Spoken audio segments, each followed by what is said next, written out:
What's going on, people? What's really good?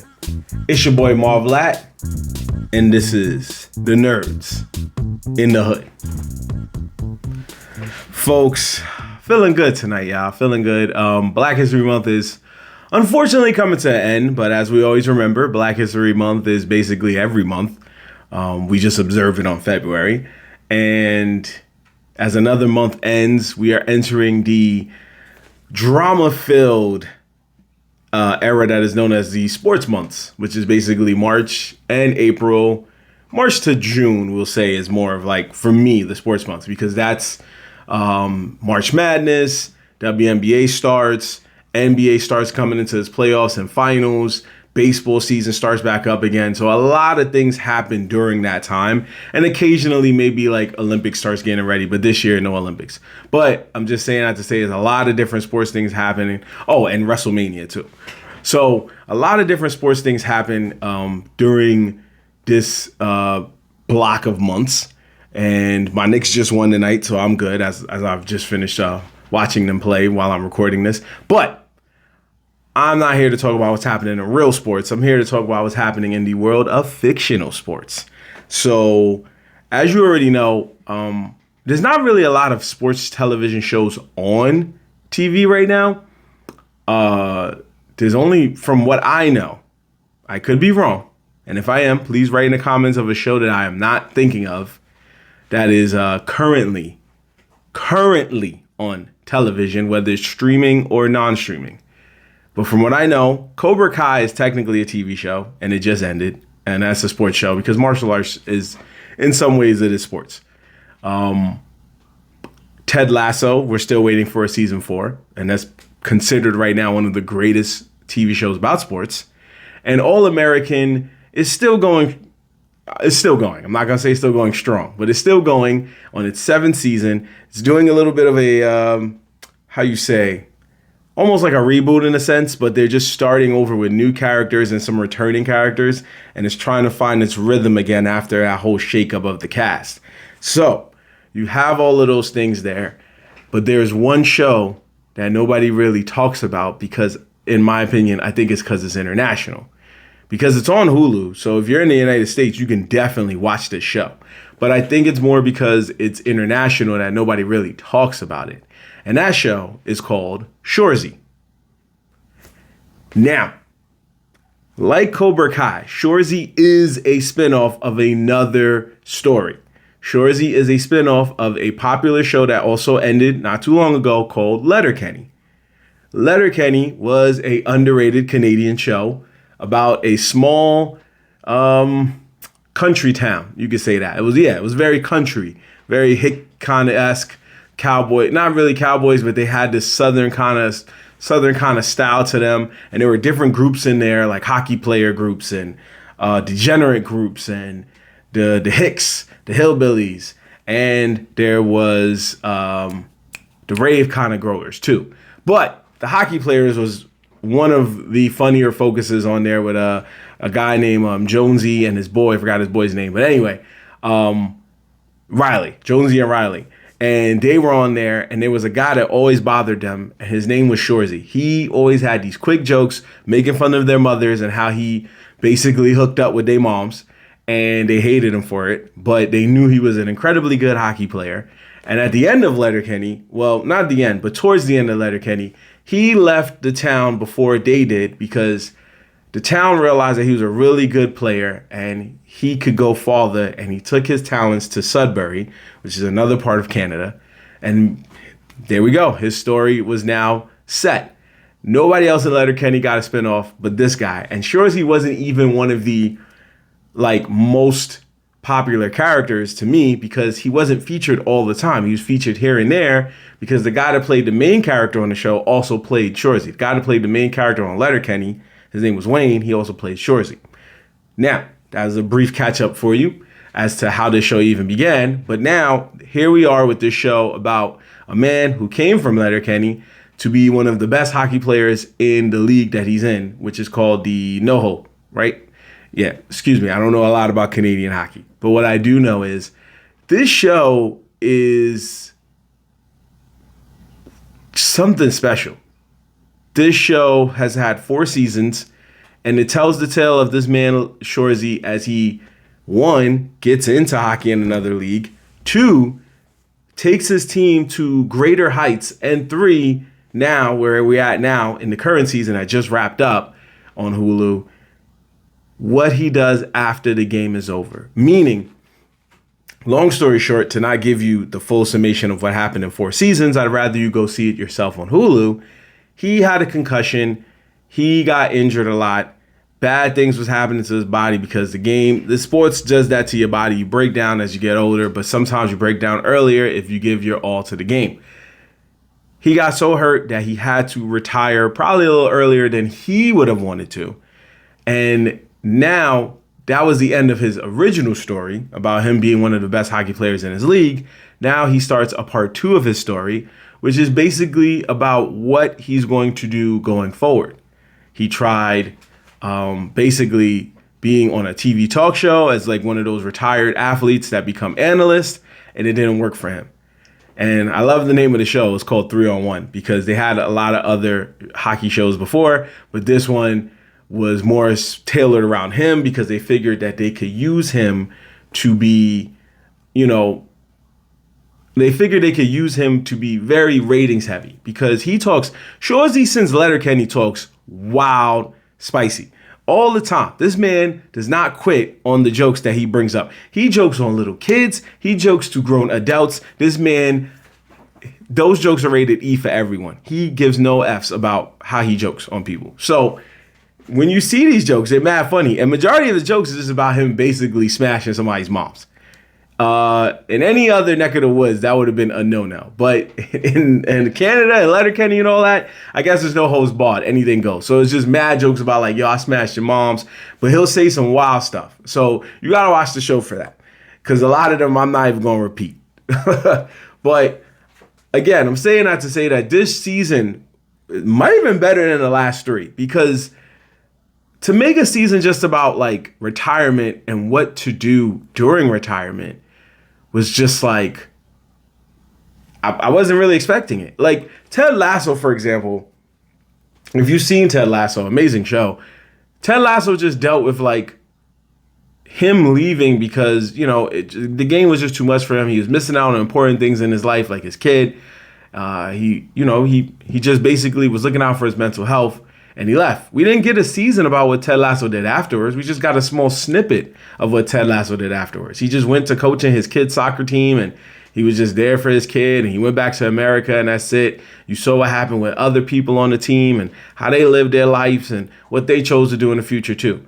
Season 4 might explore more of that. We don't know. But what we do know is Ted Lasso probably ain't coming back, at least just his character. With Shoresy basically showed you, I'm here. I'm still here. I'm just not going to play hockey. The other thing that I thought was really, really smart about what they did with this season of Shoresy, this particular season, this is more of a review of the 4th season. I just needed to catch y'all up real quick. So that's why there was a little bit of yapping in the beginning. What they did was they didn't, like nobody really played hockey this season, right? But they didn't do it because he retired. They wrote it in geniusly to say, it's summertime. The season is over. Nobody's doing anything hockey related. So not even the whole team was there. Most of the team was gone, right? The coach was gone. A lot of the other players were gone. JJ, Frankie, all of them, they was gone. It was only like 4, probably like 7 players altogether that was still in the town and Shoresy, right?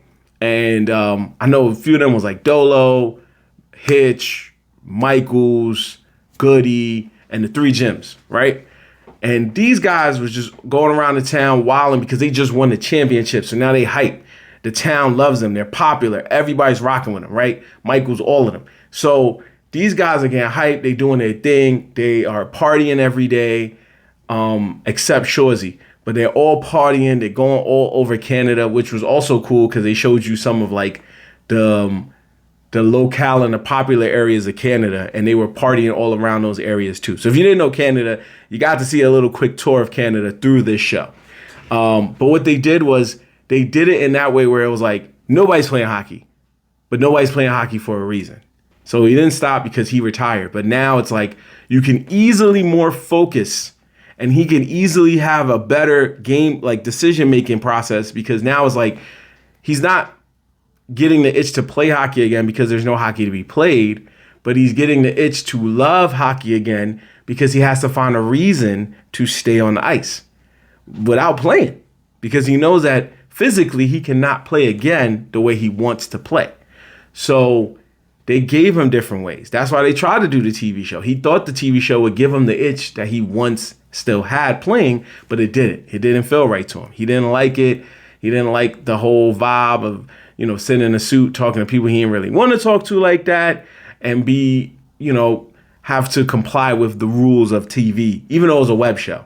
And they kept joking about that. He kept saying it was a TV. He's like, thank you for letting me do a TV show. And they're like, it's a web show. And he's like, yeah, all right, cool. But he didn't want to do that. So they kept trying to push him to coach, but he didn't feel coaching was right for him. So the rest of the season is about him maturing as a person, growing into it, and realizing that he can coach. But the thing is, season 4 didn't teach him that he can coach. Season 1 subliminally showed him that he can lead a team by being a coach or by being a player coach. Because since season 1, when Michaels was the coach, he showed that, like, yo, this team listens to me. They will. And the owner / manager, Nat, she kept showing that, like, yo, the team rocks with you. You are the guy. So we need you to run the show, and they're going to listen to you. They're going to rock with you. But you gotta be able to man up. You know what I'm saying? And that's what made it so special. So since season 1, they've been trying to groom this man that one day he could coach this team. And Nengwit was running the show since then. Now we're going to explore a world where he does coach the team and maybe not be the head coach yet. Maybe just be like an assistant coach. I hope they do it like that. I hope they don't just push him right into head coach.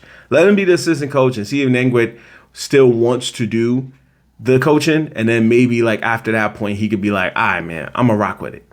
But a lot of the season was about him maturing as a player and realizing that, like, he had to always lead by example, even when they're not playing hockey.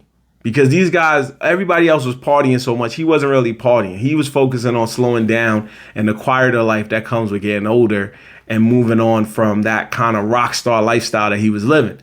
He had a girl, well, he was trying to get a girl, and he kept trying to get her, and she was playing hard to get because she just wanted to make sure that the guy that she was going to be with was ready to commit to her and her kid, because she had a kid.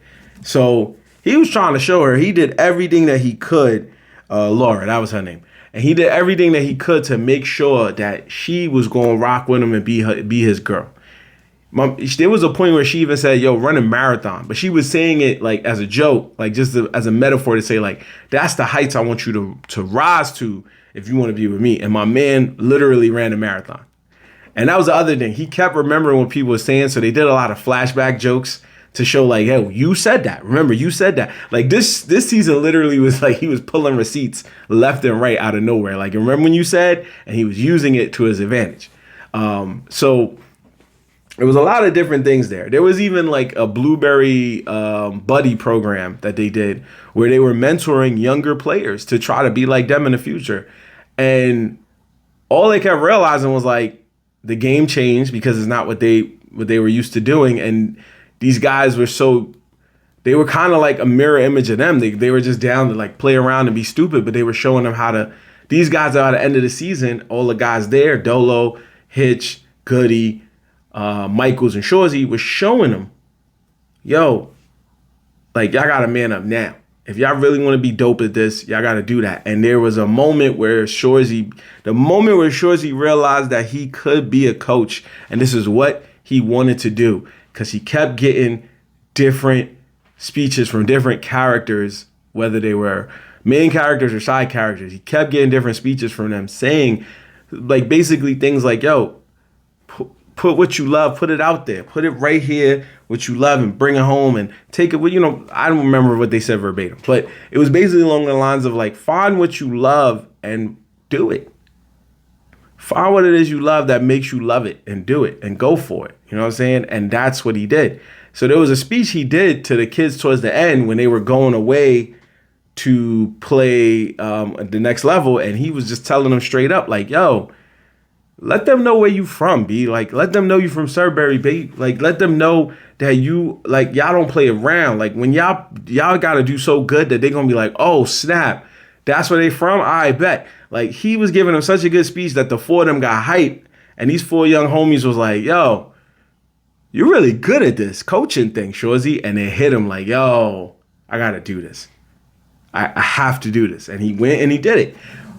Now, that just goes to show you that is why I love Shoresy. That is why I think Shoresy is one of the best sports shows on television today. Streaming, non-streaming, doesn't matter. It's one of the best sports shows on television today. Yes, there are more sports shows probably coming down the pipeline in the world of television as time progresses. But for right now, I got to take the crown. I got to take the crown off of Ted Lasso's head, and I have to give it to this show. I have to give the crown to Shoresy. I got to keep it a buck. The show found a way to be very artistic in to me in some abstract ways, still keeping the same comedy elements that it had from the start, kind of paying homage to its originator, which was Letterkenny, by doing a lot of Letterkenny jokes, doing a lot of running gags, doing a lot of like callback jokes, which is a lot of what Letterkenny did and what made it very funny as a show itself. They always make sure they pay homage to Letterkenny too by showing the ads for Puppers, which was a beer that originated in the show Letterkenny, but now is actually sold in some parts of the world.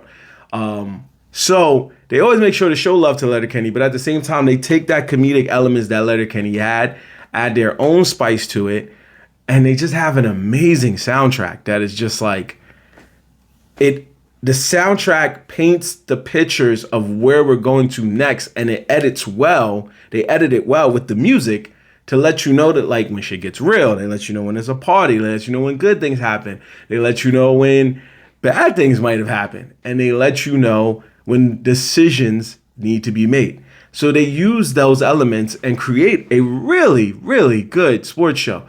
Does it have its faults? Of course it has its faults. Sometimes things don't get explained properly. Not gonna hold you. Sometimes, they just kind of move away with things really fast, and you got to just pay attention. You blink your eye for a second, and they're not dealing with that story no more. In 2 episodes, he already was like, he just stopped doing the TV show, right?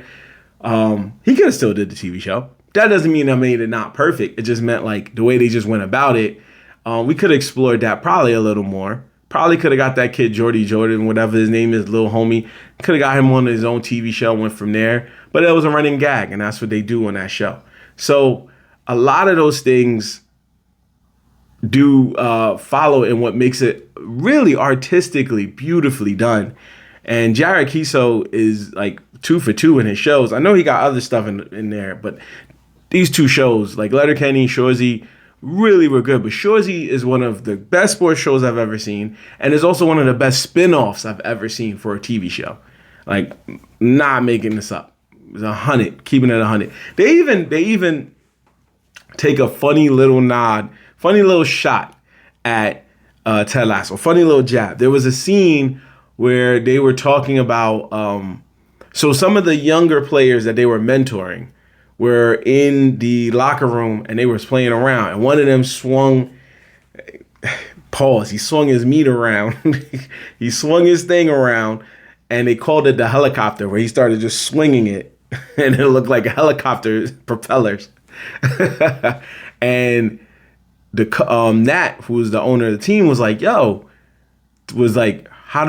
happened? Was there parents in the locker room? They was like, no. And they was like, was there girls in the locker room?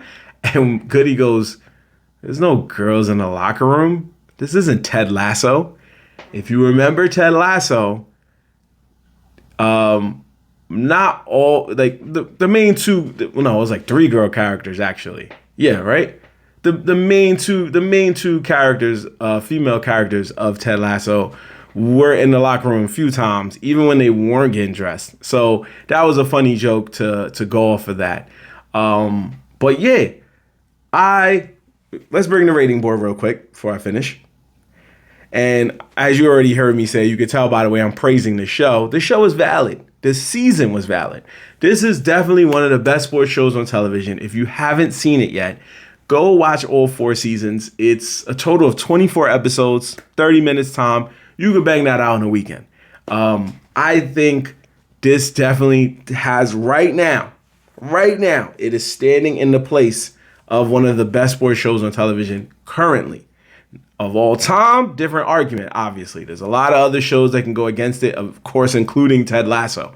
But until Ted Lasso makes a season 4, Shoresy is holding the crown. I'm willing to die on that hill. I know people are going to come for me in the comments and go, nope, Ted Lasso is still better. That's fine. But right now, if you haven't seen Shoresy, you cannot say Ted Lasso is better because you're just saying it by default. So see Ted Lasso first and then go watch Shoresy. If you didn't see Ted Lasso, then go watch it. You know what I'm saying. See Shoresy if you didn't see Shoresy. See Ted Lasso if you didn't see Ted Lasso. And tell me what you think is a better show. But right now, Shoresy has it. Shoresy has found a way to tell this heartwarming yet very, very funny story about a hockey player and the things that come in hockey, the fights, the girls, the love. Like, it's a lot more than I thought, but this is hockey in Canada, and it made it look cool. I ain't gonna lie. Like, the way Homies was out there wilding and stuff, and he also hired actors, just I think also similarly to Ted Lasso. Well, Ted Lasso is more actors than they were soccer players. Shoresy is actors too, but a lot of them did play hockey at one point in time. The guy who's Hitch, he played in the NHL for the Montreal Canadiens for about like 8 games or something like that. And the dude Dolo, even though he speaks majority French, he played in the American Hockey League at one point in time. So that means he might speak a little American, or he might be like Victor Wembanyama, who speaks like some French, some American, stuff like that. Who knows? But what I do know is he did hire like actual hockey players to be in this show, whether they played in the NHL or not.